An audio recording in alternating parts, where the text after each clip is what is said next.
We dismiss history at our peril. Liberty Nation Radio with Mark Angelides.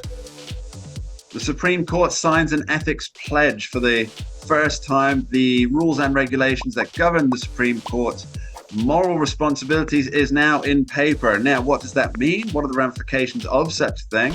Well, we're fortunate to be joined by somebody who does happen to know the law somewhat better than myself, Mr. Scott DiCosenza, Liberty Nation's legal affairs editor and host of the excellent Uprising podcast, which is not just all law, by the way, so I please do recommend you go and listen to it. Scott DiCosenza, thanks for being here. It's an event-driven podcast, Mark, and thank you so much for the compliment. And I apologize to start with a correction for you, which is that it doesn't address the justices' morals, this new document, but their conduct exclusively. It is that is absolutely correct. Although presumably the people who were pushing for it would wish that such conduct would be moral in nature. Well, I'm not going to make that assumption, but absolutely right. Take note that you have. So Scott, yes. let's dig into this then. So all 9 justices, including Chief Justice, signed this code of conduct. Now, what does the code of conduct say?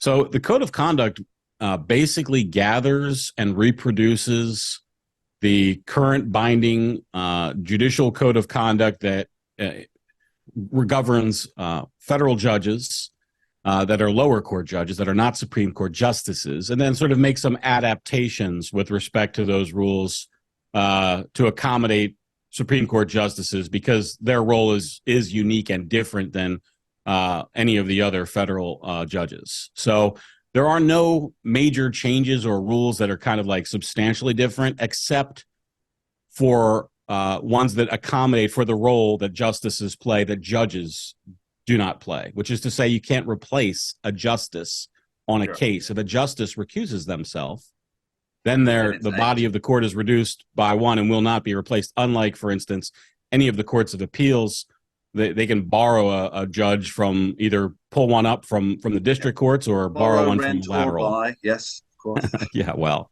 at least with an option. Sure. So there's nothing new in the code of conduct per se, other than it's now been put into a single document and the justices have agreed to abide by that. That is yes, Mark, and I just want to chime in. It is kind of stunning. It's a big deal that these justices who have never done something like this before, and unanimously so, have published this code that they say they agreed to.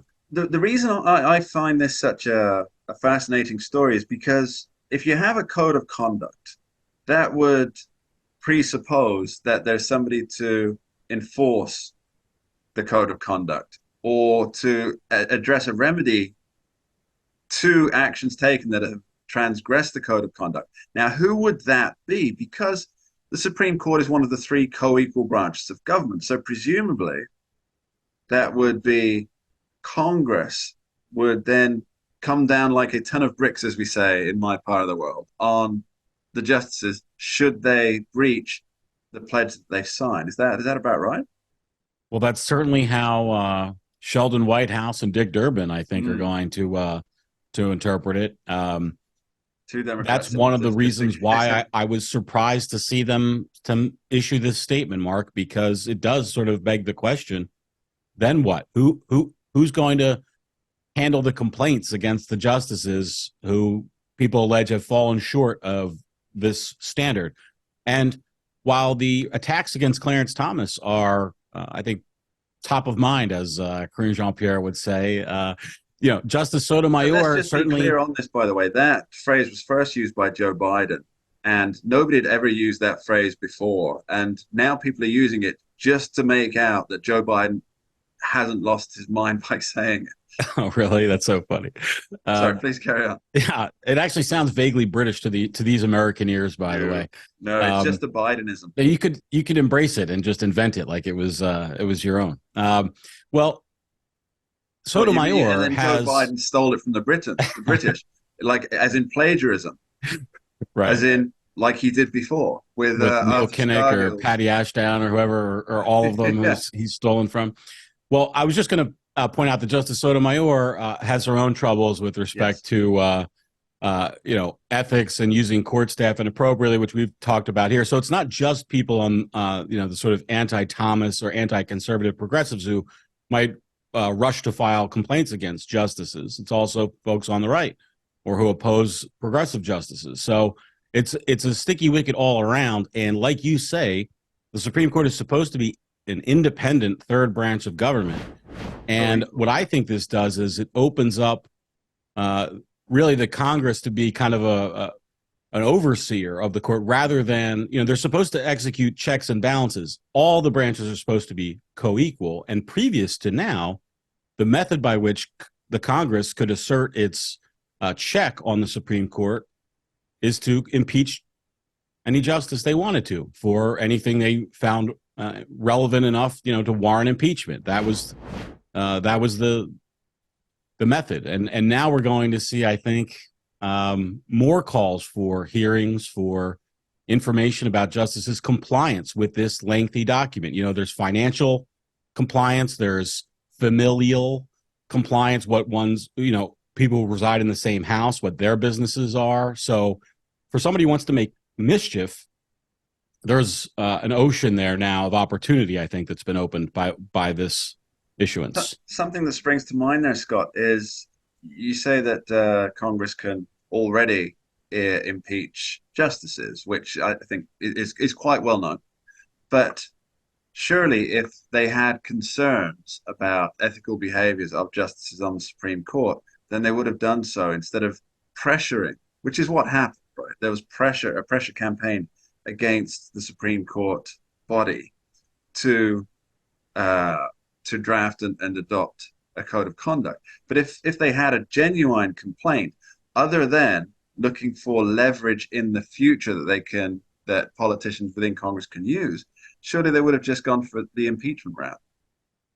I think that's true. There's another component to it, Mark, that's kind of extra devious, I think, which is that everything is devious about this, Scott. Which is that part of the role of the jurists, the justices on the court, is to keep high or at least not denigrate the reputation of the court in the public eye, and to uphold standards that the public can recognize as appropriately lofty for its position. And so what the masterful job was of the progressive attacks against the court are they produced the reality where the justices thought they needed, at least Roberts, I presume, and then with agreement from a significant number. You got to assume there's at least one or two who really went kicking and screaming before they signed it. But I presume Roberts and a majority of the others really wanted this out there, and I think that's why. It's because of the pressure wall from the progressive side that was generated by Durbin and by White House and their use of the Senate Judiciary Committee to drive this. It's you stop short of using the term a weaponized judiciary committee, but to me that I would say that would be a fair accusation if you were to level it. It's a political body. Those are politicians. They are interested in their own political well-being and their party's political well-being and fundraising, and that's true for all of those representatives. Like, I always want to put out there at the very front of it, Mark, it's about politics, 100%, and that's how we should view it. Absolutely. Now, let's just wrap up one final question on this. Does the code of conduct that the Supreme Court justices signed, does that reference in any way the horrendous abuse of taxpayer-funded staff that Justice Sonia Sotomayor engaged in? Well, it does discuss how justices are to use their staff, and certainly it seems like a lot of this stuff, Mark, is reported but yet not confirmed. Meaning, whether it's about Justice Thomas or Justice Sotomayor, we have indications that we may believe this is what they did, and good reason to do it, good reason to believe it based on the reports, but it's not a fact, but we have reason to believe that Justice Sotomayor uses her staff in manner that is explicitly forbidden, not just by the new statement of the court regarding their code of conduct, but also previously existing kind of norms with how any any government person would use their taxpayer-funded staff, which is to not ship books that they're going to privately profit from, or to use the government phone lines and their time to strong-arm librarians into buying extra copies of them, all of which Justice Sotomayor has been accused of pressing her staff into. So, and on that note, Scott DeCosenza, we'll leave it there. Thanks ever so much for joining us. Thanks, Mark. And that's about all we have time for on this week's edition of Liberty Nation Radio, heard coast to coast on the Radio America Network. I'm your host, Mark Angelides. I'd like to thank our guests for today, Lisa K. Donna, Editor-in-Chief, LibertyNation.com, National Security Correspondent Dave Patterson, and Legal Affairs Editor, Mr. Scott DeCosenza, Esquire. And of course, extend my thanks to you, the listeners, for taking the time to tune in and be with us each and every week.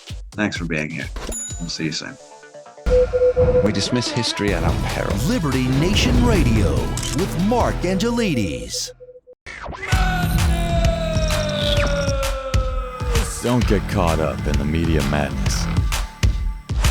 Join our movement for free thinking and free speech at LibertyNation.com. Publishing news and analysis 24/7 with original articles by our team of authors who tell it like it is. Join us each week for online TV shows, The Uprising Podcast, and Liberty Nation Radio. We believe in free thinking and free speech.